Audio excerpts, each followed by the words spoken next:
Just আমরা সবাই ফিরলাম এখুনি ঘরে, কিন্তু ইতিমধ্যে আরো একটা ভয়ঙ্কর বাজে ঘটনা ঘটেছে। সেটা হচ্ছে, আপনারা জানেন যে যখন আমাদের সুবল বাবুর মৃতদেহ নিয়ে তাদের পরিবারের লোক সহ তারা যখন দেবরাতে পৌঁছেছে তাদের এলাকায়, সেখানে তারা তাদের সংগঠনের পক্ষ থেকে, আদিবাসী সংগঠনের পক্ষ থেকে তারা সেখানে একটা অবরোধ কর্মসূচিও করেছে। সেখানে পুলিশের ব্যাপক মারধর, পুলিশের ব্যাপক লাঠিচার্জ হয়েছে এবং সেখানে আমাদের শিক্ষক শিক্ষিকারা ভয়ঙ্করভাবে অসুস্থ হয়ে পড়েছেন, ভীষণভাবে তারা অসুস্থ হয়েছেন। আর শুধু অসুস্থ হয়েছেন তা নয়, সেখানে কৃষ্ণগোপাল বাবুর মতো অসুস্থ শিক্ষকও ছিলেন এবং তিনি যখন অসুস্থ হয়েছেন মাথায় জল দিচ্ছিলেন, সেই সময় পুলিশ নাকি আরও কমেন্ট করেছে যে এগুলো সব নাটক চলছে এবং তাকে টানতে টানতে পুলিশ স্টেশনের দিকে নিয়ে যাওয়া হচ্ছিল এবং তিনি অসুস্থ হয়েছেন এবং তিনি হসপিটালে ভর্তি হয়ে আছেন। এরকম একটা অরাজক পরিস্থিতি এবং অরাজক অবস্থার মধ্যে আমরা আছি। আজকে স্বাধীনতা দিবস, ভারতবর্ষের নেতারা, রাষ্ট্রনেতারা, প্রধানমন্ত্রী লালকেল্লা থেকে ভাষণবাজি করছেন, রেড রোড থেকে মুখ্যমন্ত্রী ভাষণবাজি করছেন, তারা সগৌরবে তুলে ধরছে দেশের জাতীয় পতাকা। তারা কি জানে স্বাধীনতার সংজ্ঞা কি? স্বাধীনতা মানে হচ্ছে এমন একটা পরিস্থিতি বা এমন একটা পরিবেশ যেখানে একজন ব্যক্তি তার ব্যক্তিত্বের পরিপূর্ণ বিকাশ ঘটাতে পারে। আজকে আমরা এমন একটা পরিস্থিতি, এমন একটা সময়ের মধ্যে দিয়ে যাচ্ছি, যে সময়টায় আমরা দাঁড়িয়ে দেখতে পাচ্ছি ভারতবর্ষের যে গণতান্ত্রিকভাবে নির্বাচিত সরকার, সেই সরকারগুলো ভারতবর্ষের সংবিধানের সাথে বিশ্বাসঘাতকতা করছে। তারা সংবিধানটাকে বিক্রি করার জন্য উঠে পড়ে লেগেছে। ভারতবর্ষের আজকের দিনে ব্রিটিশ সাদা চামড়ার সেই সাম্রাজ্যবাদী শাসক, তারা আজকে চলে গিয়েছে, কিন্তু আমাদের কালো চামড়ার মুখোশের আড়ালে যে শাসকগুলো দেশের পার্লামেন্ট, বিধানসভা, দেশের জাতীয় পতাকা হাতে নিয়ে ঢং করছে, তাদেরকে বুঝে নেওয়া সময় মনে হয় আমাদের এসছে। যারা নিয়ন্ত্রণ করছে বিচার ব্যবস্থাটাকে। আজকে 22শে এপ্রিল বিচারপতিরা যে নক্কারজনক বিচার দিয়েছেন, কোথায় লেখা হয়েছে সে বিচার ব্যবস্থা? কোথায় লেখা হয়েছে সে বিচার? কোথায় লেখা হয়েছে সে মানে জাজমেন্টের খসড়া? আন্দামানে নাকি কলকাতা হাইকোর্টে? জানি না কারা লিখিয়েছে এই জাজমেন্ট, যেখানে স্পষ্ট হয়ে যায় অপরাধী কারা, যেখানে স্পষ্ট হয়ে যায় কারা অবৈধভাবে পেয়েছে, তারপরেও সবাইকে ফাঁসির শাস্তি দেওয়া হয়েছে। এটা বিচার বিভাগীয় সিদ্ধান্ত। বিচার বিভাগ মধ্যস্থতার কাজ করছে। ভারতবর্ষের সুপ্রিম কোর্ট মধ্যস্থতার কাজ করছে। কাদের মধ্যস্থতার কাজ করছে? রাজনৈতিক নেতাদের বাঁচানোর মধ্যস্থতার কাজ করছে। আজকে সুবল বাবু, তার লাশ আমাদেরকে দেখতে হলো। আমাদের সহকর্মী একসাথে পতাকা তোলার দিনে তার পায়ে ফুলের মালা দিয়ে তাকে শেষকৃত্য সম্পন্ন করতে হলো। তার আজকের দিনে তার মৃতদেহ নিয়ে আমাদেরকে ধস্তাধস্তি করতে হলো। দায় কে নেবে? কে দায়ী এর জন্য? আসলে আমরা শিক্ষক সমাজ না অত্যন্ত স্বার্থপর।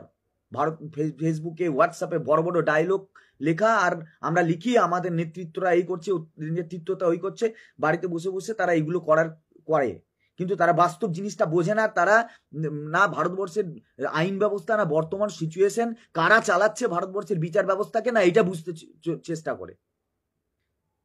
তারা নিজেদের ভিতরে লুকিয়ে থাকা তাদের রাজনৈতিক যে মানে সমর্থন, সেই সমর্থন দিয়ে পুরো সিস্টেমটাকে বোঝার চেষ্টা করে। কেউ বিজেপির সমর্থন, সে বিজেপির সমর্থকের চোখ দিয়ে তারা এই সিচুয়েশনকে বোঝার চেষ্টা করছে। কেউ তৃণমূলের সমর্থক, সে তৃণমূলের চোখ দিয়ে বোঝার চেষ্টা করছে। কি সিপিএম এর অন্ধভক্ত, সে সেইটা দিয়ে বোঝার চেষ্টা করছে। আর নেতৃত্বদের দোষ দিচ্ছে। তারা দোষটা তাদের নিজেদের চোখকে দেখছে না, কারণ তারা চোখের দেখায় দেখছে, তাদের দেখার চোখটা অন্ধ হয়ে গেছে। সুবল বাবুর 2 বছরের মেয়েটা যখন কাঁদছে, আর কাঁদতে কাঁদতে তার মায়ের চোখটা মোছাচ্ছে, কিন্তু সে নিজে জানে না যে কেন সে তার মায়ের চোখ বোঝাচ্ছে, কেন তার মা কাঁদছে, কারণ সে বাবার স্বাদটাই বুঝতে পারেনি। এটা যখন নিজেদের সঙ্গে হবে, ভাববেন, সেই জায়গাটা তখন বুঝতে পারবেন, তখন কাকে দোষারোপ করা উচিত আর কি ভূমিকা নেওয়া হওয়া উচিত আমাদের, সেটা সেদিন বুঝতে পারবেন, আর কেউ বুঝতে পারবেন না। টার্গেট আপনারা নেই, রাষ্ট্র ব্যবস্থার টার্গেট আমরা আছি, কারণ আমরা নেতৃত্ব দিয়েছি। আপনাদের সেটা বোঝার ক্ষমতা নেই। আপনারা নেতৃত্বকে সেটিং করার কথা বলছেন, আপনাদের লজ্জা লাগা দরকার। নেতৃত্ব সেটিং করে না, নেতৃত্বরা শাসকের শুলের জায়গায় আছে। শাসকরা তাদেরকে কিভাবে পিষ্ট করবে সেই পরিকল্পনা হচ্ছে ভিতরে ভিতরে, সে খবর আপনারা রাখেন না, আমরা রাখি, কারণ আমরা সেই টার্গেটের মধ্যে আছি। আজকে নিজের রাজনীতির যে সমর্থক, আপনারা যে সমস্ত রাজনীতি সমর্থন করেন, সিপিএম এর, বিজেপির, তৃণমূলের, সেই চোখ দিয়ে এই সিচুয়েশনটাকে দেখে বুঝতে পারবেন না, বোঝাতে চেষ্টা করতে পারবেন না। বলুন তো, ভারতবর্ষের কোন আজ পর্যন্ত সুপ্রিম কোর্টের ইতিহাসে এইরকম কোন জাজমেন্ট লেখা হয়নি যে জাজমেন্ট দিয়ে এতগুলো নিরপরাধ শিক্ষক শিক্ষিকাকে হত্যা করা যায়, নিরপরাধ শিক্ষাকর্মীদের হত্যা করা যায়, যেখানে দোষী চিহ্নিত হয়ে যায়। বলুন তো, কে দায়ী এর জন্য? সবার প্রথম কে দায়ী? সবার প্রথম দায়ী বিচার ব্যবস্থা। এবার বলবেন যে কেন সরকার দায়ী নয়, কেন? কারণটা বুঝিয়ে দিচ্ছি। কারণ বিচার ব্যবস্থা কার হয়ে কাজ করছে? আমরা যখন কোনো একটা বিপদে পড়ি, কোনো একটা অন্যায় আমাদের সঙ্গে হয়, আমরা কোথায় যাই? বিচার ব্যবস্থার কাছে যাই। বিচার ব্যবস্থার কাছে যাই এই জন্য যে আমার সঠিক বিচারটা করে দিন, যে দোষী তাকে শাস্তি দিন, আর যে নিরপরাধ তাকে মুক্তি দিন। এটা বলতে আমরা সুপ্রিম কোর্ট পর্যন্ত গিয়েছি। সুপ্রিম কোর্ট দোষী দেখালো, দোষী চিহ্নিত করলো, হ্যাঁ এখান থেকে দুর্নীতি হয়েছে। কারা জড়িত আছে এই দুর্নীতিতে? নাকি সেই সত্যটা ফাঁস করলে পারে শাসক এবং বিরোধী তারা উভয়ই ধরা পড়ে যাবে। এ রাজ্যের সিপিএম, দন্তস্বয় দিয়ে সিপিএম শুরু হয়, তালবস্বয় শূন্যতে শুরু হয়, শূন্য হয়ে গেছে। কেন একে আমি টার্গেট করলাম, কেন একে কথা বললাম? কারণ বিজেপি, তৃণমূল এরা যা অন্যায় করছে আমরা প্রকাশ্যে দেখতে পাচ্ছি, তুমি ভিতরে ভিতরে 0 থেকে 100-তে পৌঁছানোর চেষ্টা করছো নাকি? তুমি সিপিএম এর কিছু নেংটি লয়ার বাঁধা আছে, সেই নেংটি লয়ারদের কাজটা কি? তারা প্রমাণ করবে তৃণমূলের আমলে একটাও চাকরি হয়নি, যা চাকরি হয়েছে সব দুর্নীতি করে হয়েছে। তার জন্য বিকাশ রঞ্জন ওখানে দাঁড়িয়ে দাঁড়িয়ে বলেছিল সুপ্রিম কোর্টে, অল আর ফ্রড, সবাই ফ্রড, সবাই ফ্রড, সবটা বাতিল করো। এটাই ছিল তাদের রাজনীতির উদ্দেশ্য। আর সুপ্রিম কোর্ট তারপরেও কি একটা ইনভেস্টিগেশন আছে। বিচার কিসের বলে হয়? ইনভেস্টিগেশন রিপোর্টের দ্বারা হয়। সেই রিপোর্টটা কে দিয়েছিল? কেন্দ্রীয় তদন্তকারী সংস্থা রিপোর্ট দিয়েছিল, যার রিপোর্টে এখনো পর্যন্ত হাজার হাজার মানুষ, লক্ষ লক্ষ মানুষ জেল খাটছে। তারা রিপোর্ট দিয়েছিল, সেই রিপোর্টটাকে তারা গ্রহণ করলো না। কেন? সেই রিপোর্টটাকে গ্রহণ করলে যারা নিরপরাধ, যারা বৈধভাবে চাকরি পেয়েছিল তারা বেঁচে যাবে, আর যারা অবৈধভাবে চাকরি পেয়েছিল তারা নেতা ধরতে শুরু করবে। কোন কোন নেতাকে টাকা দিয়েছিল ধরতে শুরু করবে। তাহলে এখন শাসকও বেরিয়ে যাবে আর বিরোধীও বেরিয়ে যাবে, কারণ এখন কে শাসক আর কে বিরোধী তার তো আর নির্দিষ্ট ঠিক নেই। কারণ যে আজকে এ গাছে আছে কালকে সে ও গাছে লাফ মারছে, যে আজকে কালি মেখে আছে কে সে ওয়াশিং মেশিনে ঢুকে যাচ্ছে। এটা হচ্ছে আমাদের এটা হচ্ছে আমাদের মূল সমস্যা, আমাদের রাজনীতি, যেখানে সবাই জড়িত আছে। তাই সবাই চাইছে এই পরীক্ষাটা হয়ে গেলে পারে বাঁচি, কারণ পরীক্ষাটা হয়ে গেলে কি হবে, কেউ কাউকে দোষ দিতে পারবে না। এখানে আর কেউ টেন্টেড আর কেউ আনটেন্টেড থাকবে না। নতুন করে যারা পরীক্ষায় আসবে, যারা পাস করবে তারাই জিতবে, এই হচ্ছে তাদের ধান্দাবাজি। তার মানে সুপ্রিম কোর্টকে কাজে লাগাও, হাইকোর্টকে কাজে লাগাও, আর যে সমস্ত করাপ্টেড নেতা আছে, দুর্নীতিগ্রস্ত নেতা আছে, যারা মুখোশের আড়ালে গাদা গাদা লোকের টাকা নিয়ে চাকরি দিয়েছে, তারা বেঁচে যাবে। কারণ সিস্টেমের মধ্যে তারা আছে, তারা পার্লামেন্টে আছে, তারা বিধানসভায় আছে, তাদের আধিকারিক, তাদের জাজ। আমাদের নয় বিচার, আমাদের নয়, সাধারণের জন্য বিচার নয়। সাধারণের জন্য যে বিচারগুলো হয়, যে বিচারগুলো দেওয়া হয়, সেগুলো আসলে বিচারের বিজ্ঞাপন, যে হ্যাঁ আমরা দেখো সাধারণের জন্য বিচার দিই গো। না হলে বিচার ব্যবস্থার বিরুদ্ধে সাধারণ মানুষের বিক্ষোভ তৈরি হবে, হয়তো তারাও লাঠি সোটা নিয়ে বেরিয়ে পড়বে, কোথা কি ভাঙবে, কোন কোন কোন প্রতিষ্ঠানগুলোকে ভেঙে গুড়িয়ে দেবে তার ঠিক নেই। তার জন্য বিচার বিভাগীয় মধ্যস্থতায় দুর্নীতিগ্রস্ত যারা, অপরাধী যারা, তাদেরকে বাঁচানো হলো, আর যারা নিরপরাধী তাদেরকে খুন করা হলো। এই সুবল সোরেন তাদের মধ্যে একজন। এছাড়াও আমাদের প্রচুর শিক্ষক শিক্ষিকা এইভাবেই মারা গিয়েছে। আমরাও হয়তো এইভাবেই মারা যাব 31শে ডিসেম্বরের পর। কিন্তু কোনোদিন আমরা দেখলাম না আমাদেরই সাধারণ মানুষেরা, তারা আমাদের এই সমস্যার কথা রিলেট করতে পারলো না। এর ভিতরে গভীর চক্রান্ত আছে, কারণ সুপ্রিম কোর্টের যে জাজমেন্ট, সেই জাজমেন্টটা হচ্ছে আইন। যে জাজমেন্টটা দেওয়া হলো, এই জাজমেন্টের উপর ভিত্তি করে গোটা ভারতবর্ষের যত সরকারি চাকরি আছে সব বাতিল করা সম্ভব। কেন? সরকারের জন্ম হয় দুর্নীতি করার জন্য। আজ পর্যন্ত এমন একটা সরকারকে দেখান যে দুর্নীতি করেনি। কে সতী আছে? ক্ষমতা যাওয়ার পর সবাই সতী সাজে। সিপিএমও সতী ছিল না, তৃণমূলও সতী নয়, আর বিজেপিও সতী নয়, কেউ সতী নয়। এরা সব সরকারি দুর্নীতিগ্রস্ত। আর এই দুর্নীতিগ্রস্ত সরকারগুলোকে মানে দুর্নীতির মুক্ত করার জন্যই আমরা বিচার বিভাগের শরণাপন্ন হই। সঠিক বিচার পাওয়ার জন্য বিচার ব্যবস্থার শরণাপন্ন হয়। আর সেই বিচার ব্যবস্থা যদি সাধারণের সঙ্গে বিশ্বাসঘাতকতা করে ক্ষমতার দাসত্ব করে, তাহলে সেই বিচার ব্যবস্থা কি আমরা দোষ দেব? অন্য কাউকে নয়। কারণটা কি? এখানে এই যে গোটা ভারতবর্ষের যত সরকার আছে, সমস্ত সরকার এইরকম ভাবে প্রত্যেকটা নিয়োগে 1%, 2%, 3%, 4% দুর্নীতিটা করে। আর এই জাজমেন্টটা তৈরি করা হয়েছে কাদের স্বার্থে? কারণ সরকারগুলো এমনি, আমরা চোখের সামনে যে সরকারগুলোকে দেখছি সেই সরকারগুলো এমনি তৈরি হয় না। সেই সরকারগুলোকে তৈরি করে আদানি আম্বানির মতো বড় বড় শিল্পপতিরা, যারা বিজনেস করে শিক্ষা নিয়ে, স্বাস্থ্য নিয়ে। যদি সরকারি ব্যবস্থাপনাটাকে ধ্বংস করে দিয়ে না যায়, যদি সরকারি ব্যবস্থাপনারে দুর্নীতি হচ্ছে, তাহলে কি করতে হবে? দুর্নীতি মুক্ত করার দরকার নেই। কি করতে হবে? সরকারি যেটা দুর্নীতি হচ্ছে প্রতিষ্ঠানটাকেই বেঁচে দাও। কে নেবে? ওই শিল্পপতিরা কিনবে। শিল্পপতিরা তো পিছনে দাঁড়িয়ে আছে। আমরা নরেন্দ্র মোদীকে সামনে দেখি, আমরা মমতা ব্যানার্জিকে সামনে দেখি, আমরা বুদ্ধদেবকে সামনে দেখতাম। আমরা যে সমস্ত সরকারগুলোকে সামনে দেখছি তার পিছনে আছে বড় বড় শিল্পপতিরা, যারা ওই সমস্ত রাষ্ট্রীয় সরকারি প্রতিষ্ঠান, সাধারণ মানুষের প্রতিষ্ঠানগুলোকে কেনার জন্য, ব্যবসা করার জন্য তারা ওখানে দাঁড়িয়ে আছে। আর তার মাধ্যম তো খুঁজতে হবে, লিগাল মাধ্যম তো খুঁজতে হবে। তাই এরকম একটা জাজমেন্ট দাও, যে জাজমেন্টের উপর দাঁড়িয়ে আমি সমস্ত প্যানেল ক্যান্সেল করব, সমস্ত রাজ্যের সমস্ত চাকরির প্যানেল ক্যান্সেল করব। কেন ক্যান্সেল করব? তার কারণটা হচ্ছে এটাই, আমি দেখাবো সরকারের তো কিছু ক্ষতি হবে না। তাহলে এই জাজমেন্ট এমন জাজমেন্ট, যে জাজমেন্টের উপর ভিত্তি করে সরকারগুলো দুর্নীতি করবে, আরো বেশি দুর্নীতি করবে। কারণ সরকার দেখবে আমি যদি আরো বেশি চাকরি বেচি, শেষ বিচারে কি হবে? সাধারণ মানুষের চাকরি যাবে, আমার তো কিছু শাস্তি হবে না। যারা আমাদের চাকরিগুলো বেচলো তাদের শাস্তি হয়েছে, সুপ্রিম কোর্ট তাদের বিরুদ্ধে একটা কথা বলেছে। আর যে যে যে যে মানে লয়ার, যে বড় বড় মানে বিশাল বড় বিরোধী সাজার ভূমিকা নেয়, বিরোধী সাজার ভান করে, সে কি সরকারের বিরুদ্ধে কথা বলেছিল? বলেনি। কি করেছিল বলুন না? ওই মনিন্দর সিং, লক্ষ লক্ষ টাকার উকিল, এই ওই ওই ওই হরিশ সালভে, যাকে দাঁড় করাতে গিয়ে আমাদের জিভ শুকিয়ে যায়, কে দাঁড় করিয়েছিল তাদেরকে? কে টাকা দিয়েছিল? ওনারা তো সব ফ্রিতে কেস লড়ে।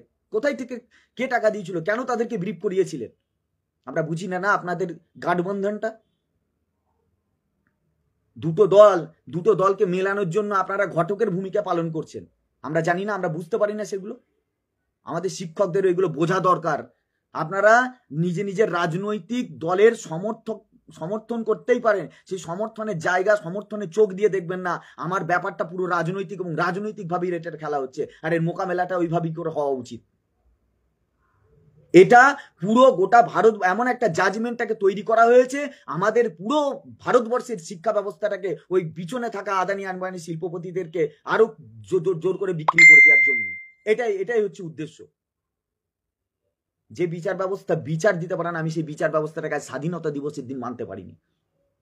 আমরা we the people of India, আমরা প্রথম সেই টিচার যারা প্রত্যেক দিন স্কুলে যাওয়ার পর প্রথম সিলেবাসের প্রথম পাঠ পড়ানোর সময় আমরা ওই প্রস্তাবনার অংশটাকে পড়াতাম, খুব ভালোবেসে পড়াতাম। দেখো এটা আমাদের সংবিধান। আর বাবা সাহেব আম্বেদকর বলে গিয়েছিলেন, ওই সংবিধানটা যদি ভালো লোকের পাল্লাই পড়ে, যত খারাপ সংবিধানই হোক না কেন, সেই সংবিধানটা দিনের আলো দেখবে। আর যদি ভালো সংবিধান যদি খারাপ লোকের হাতে পড়ে যায়, তাহলে সে জীবনে দিনের আলো দেখবে না। আর খারাপ সংবিধান যদি ভালো লোকের হাতে পড়ে, তবুও সে ভালো রাস্তায় যাবে।